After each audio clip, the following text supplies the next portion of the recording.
Welcome back to Ignite. I want to talk to you about the fact that you have a pulpit. Oftentimes we think of a pulpit as, up on the stage, right, with a lectern and all the pomp and circumstance that goes around that. But if you read the definitions of what a pulpit is, it goes way beyond that. And in my terms, I would just say if anybody who has more information than I have on a given subject, they kind of have a pulpit. I did this television show for a lot of years called Car Crazy, 18 years. And one of the great interviews I ever did was with the rock musician, the guitarist, Jeff Beck. Amazing car guy. I'm there because he's a car guy, but when we finished it, we actually had, if there were so much, we did 2 shows together. He was fabulous. But then I said, I want to just sit and watch you play your guitar. So we went in the studio and he started playing, and I can see it in my mind right now. It's been a few years. The way his fingers glided so effortlessly. It was like he was my teacher and I was his student. I was never going to play guitar, but you get the understanding of. His pulpit was that he was a great guitarist, and I'm sitting there watching it. Wow. Pulpits take off all kinds of things. I'm reminded of Eric Liddell, back the Chariots of Fire story, remember? And what a great story. And of course, he was born of missionary parents and went on to be a missionary afterwards. But his great story was in running, and he felt that when he ran, the Holy Spirit flowed through him, and he used running as his pulpit. I had a great professor in college by the name of Ken Armstrong, Dr. Ken Armstrong, one of the best professors I ever had. And he taught me so many great things. But one thing he said was, if you want to be great, hang out with great people.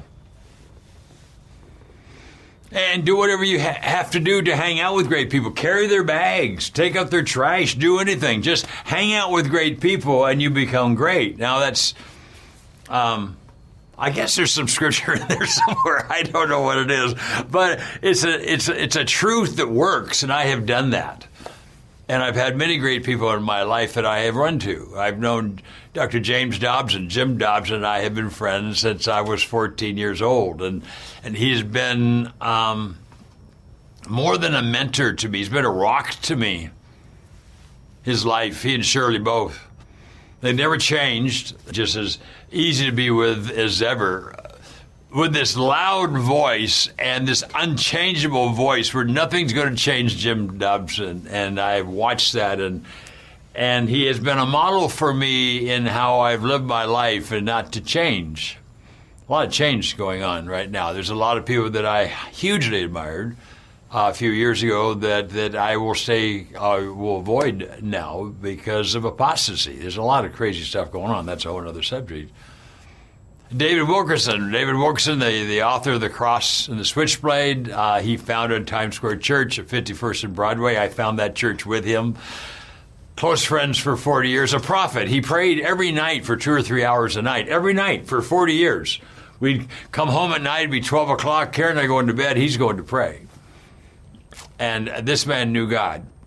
He carried on conversations with God when he'd pray. He would say, and he'd hear back, and he'd carry on conversations. That's how close he was to God. Obviously, he was a great man in my life, and I owe much of where I am today to David Wilkerson. So that idea of hanging, if you want to be great, if you want to know God, hang around with people who know God, okay? I got to go to the other end of the scale, and I'm going to tell you that I had a friend, his name was Bob, since passed away, but Bob was a good bit older than me, married one of my college friends. Bob was not well-spoken, and he was not of stature. He didn't have any status. He did all kinds of wonderful things for God. The church couldn't live without him, but he was never the chairman of the board or speaking in front of a lot of people. But Bob knew God. And even though he did not speak well, he knew God. And whenever he would come into the room, I would run to Bob. And I would stay with Bob as much as I could. If we got to a table, I would move people away so I could sit next to Bob. Bob was a huge influence in my life. It wasn't because of stature. It was because of his relationship with the Lord and my wanting to have a little more what he has. Started sharing my faith. Karen and I both started sharing our faith back when we were first married. I'm now going back to 1973. This is 50 years. We have been sharing our faith every day for 50 years. Wow, that's incredible. I'm old. And, while I'm building my business, that was a tiny little business. I'm working like crazy. I'm working 18-hour days. I did that for about 30 years. Worked really hard. But at the same time, I found myself going from being a horrible faith sharer, not wanting to be a faith sharer, to doing a little more. And then after a while, you get to where you start doing it more easily and start just relaxing and having fun doing it and becoming quite good at doing it. I have to say, you start shooting baskets. You may miss them all for a while, but you keep doing that. After a while, you're going to start sinking some baskets. And that happens when you're sharing your faith. And when you do that, you enter into this thing called joy. And I never realized there was something different between happiness and joy. Happiness comes and goes. I think I did a podcast on this. Happiness is fleeting. It's depending on what circumstance going on at the moment. But joy, oh man, that. If you have joy, you could go through anything. How do you get joy? That's another subject for today. I was finally to the point where I was thinking I should go into full-time ministry. I was really thinking I should go into full-time ministry.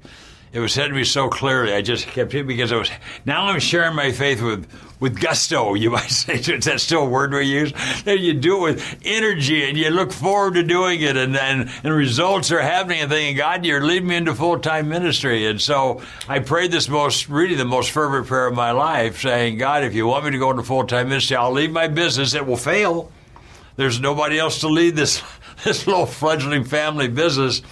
I'm the third generation leader, but I will do that. I just want to be where you want me to be. I just want to serve you, whatever that is. Now, 20 minutes later, a guy walked in my office by the name of Dave McNutt, and I'd never spoken to him before. And again, there's a story I've told many times. It's in my book, Ignite Your Life. But very quickly, he just started asking me questions, and he said, I'm just in the area, just wanted to stop by, see how you're doing, how's it going? And so I decided as a missionary kid, he was a missionary kid, he grew up in Africa with a missionary family, my age, he was my age now, had his own business. And as I started sharing, he said, wow, God's given you a wonderful ministry here, hadn't he? I said, what do you mean by that? He said, well, a pastor couldn't reach all the people you're reaching, but as a businessman, you can. He gave me this line, your business is your pulpit. Wow.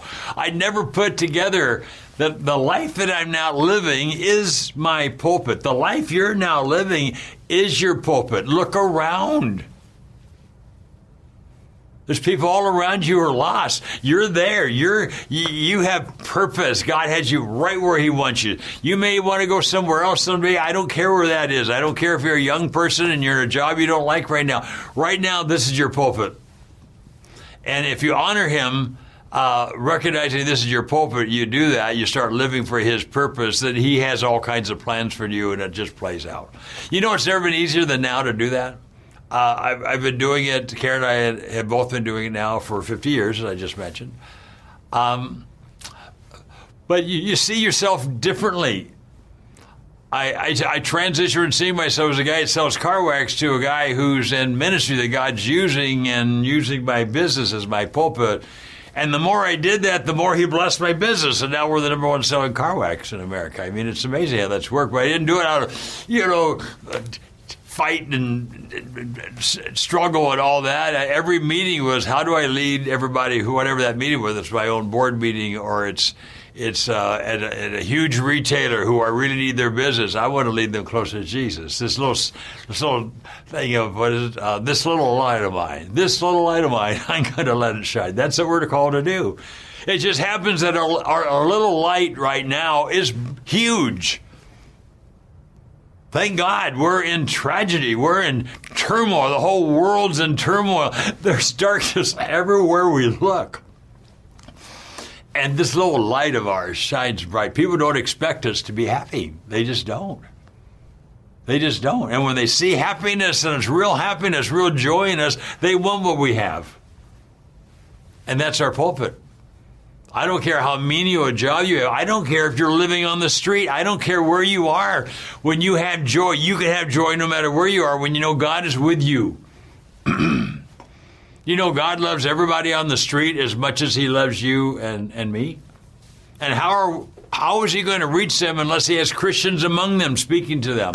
That's a whole other subject. But when you're in the dark place, when you lost 4 years ago, your 49-year-old daughter, when you're dying in the hospital, the doctors give up on you. They gave it up on me. I'm toast.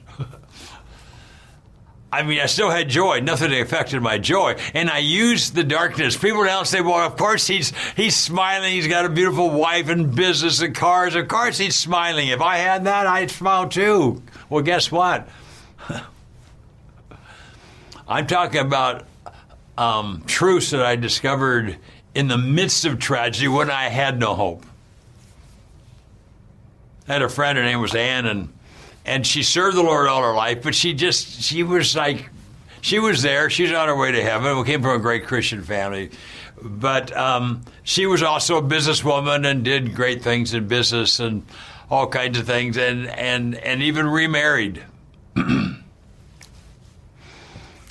And then she got cancer. And that's when our relationship really took off. Because she started questioning what was God doing in her life. And when I explained to her what we've just been talking about, she got really excited and realized that she was going to use her cancer to lead people to Jesus Christ. And she did. And she got to where as I was when I was in the hospital. Look, at everybody who walks through that door, there was one more person I could talk to about the Lord. And she did that, and I talked to her regularly until finally she didn't have a voice strong enough to talk, but she could still push buttons on her computer. And I tell you, he's kept you alive. There's still at least one more person he wants you to talk to about God. She had a pulpit in her weakest moment. I often tell the story of Mrs. D'Amato, who was one of the most godly people I've ever met. And she died horribly. And I was mad at God. They couldn't stop her pain. It was cancer. She could not stop her pain. They gave her the most serious stuff. They could not stop her pain. And then we go to her funeral, and I'm mad at God. I've been mad at God several times. He puts up with this. He puts up with us. And I'm at her funeral, and I'm just beside myself. I'm just mad. I'm just sitting there mad. I don't understand you, God. I don't understand. Until 3 different nurses got up, one after the other, and each told their version of the same story of how they had nothing to do with God till they met Mrs. D'Amato.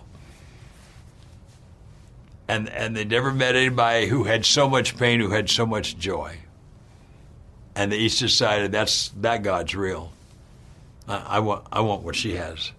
The one nurse, I'll never forget, she said, as I was walking down the hallway, the day she died, I was walking down the hallway and I could hear her singing hymns. Wow.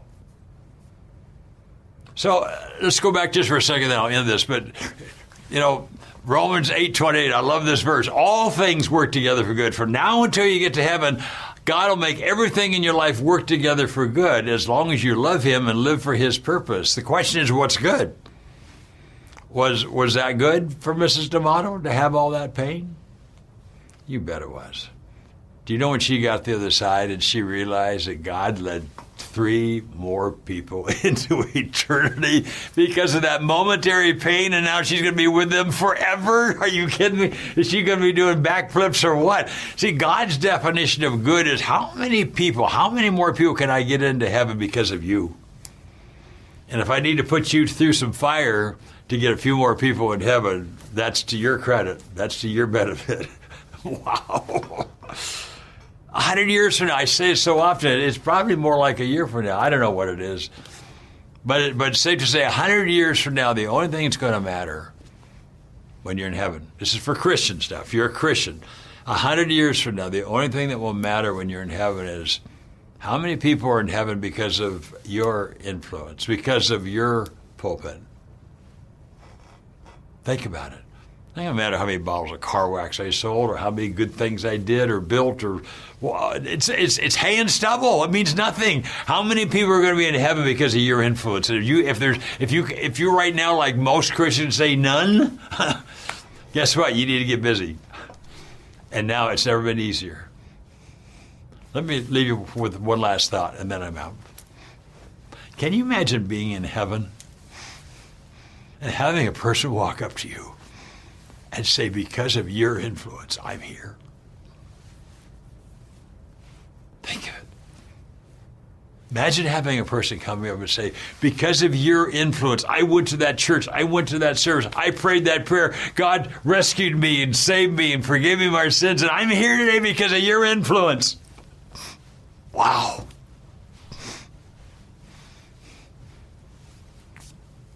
Can you imagine having a whole bunch of people saying that to you? That's possible if you keep first things first. Live for God's commission. Live for His purpose and move everybody, every day, closer to Jesus. See you next time.